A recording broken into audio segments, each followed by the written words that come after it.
Namaste. I am Dr. Robert Henry Schwenk, aka Dr. Bob for You, coming to you from Norwalk, Ohio, and studio for you. All information you might like to have can be found at the end of this video. Comments and questions are always welcome. If you're watching on YouTube, you can put your comments or questions in the section below. Today's topic is, you are as happy as you decide to be. I sat in my office pondering life, its meaning and happiness, and there came a knock at the door. The door stood about 6 inches open, closed enough to discourage random, non-serious visitors, open enough to let folks know they could knock and be received. Knock if they had something really important they wanted to discuss.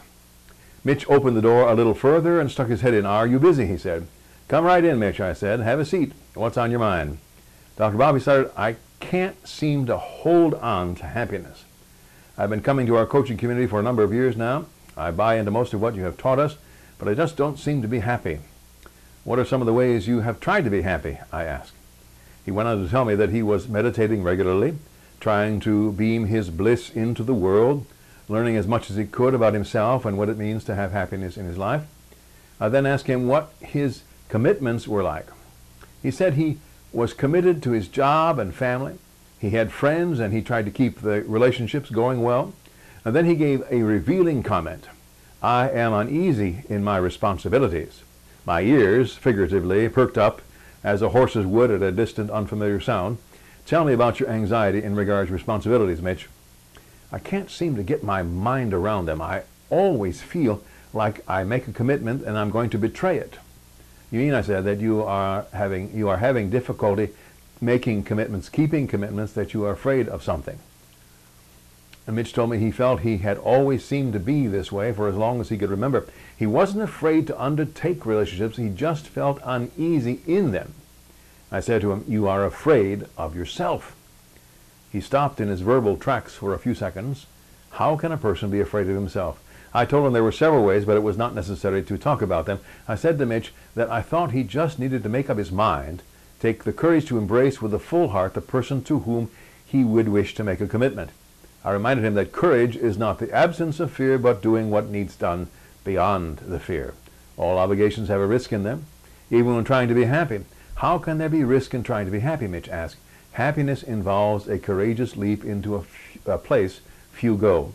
The undertaking of making your mind up and sticking with it is courageous because we do not know exactly how it will turn out. For example, we voluntarily and happily take on the responsibility of marriage. But in today's marital climate, we do not know for certain if we would get hurt through divorce. We gladly take on parenthood after we've made up our minds, but we do not know how the children will turn out. Most of the time, they grow up to be productive citizens, but sometimes they don't." "Mitch, you have got to make up your mind to be happy," I said. "When your mind is made up, you will be much closer to the happiness you seek. I think you have to take your mind in courage, make up your mind in courage with your other obligations as well. I need to make a judgment about happiness and my other promises. Then I need to decide to make up my mind to be happy," Mitch said. "That's not as hard as I thought it would be, Dr. Bob." I said, a very famous man once said, Mitch, "Most folks are about as happy as they make up their minds to be." Abraham Lincoln gave us that thought. Now, that concluded our visit. Mitch and I shook hands. He seemed to exit the scene with a renewed sense of purpose. Indeed, he seemed much more happy as the weeks went by while I was observing him in the coaching community. This has been Dr. Bob for you. Comments and questions are welcome. May you and all sentient beings know happiness and the root of happiness. Namaste.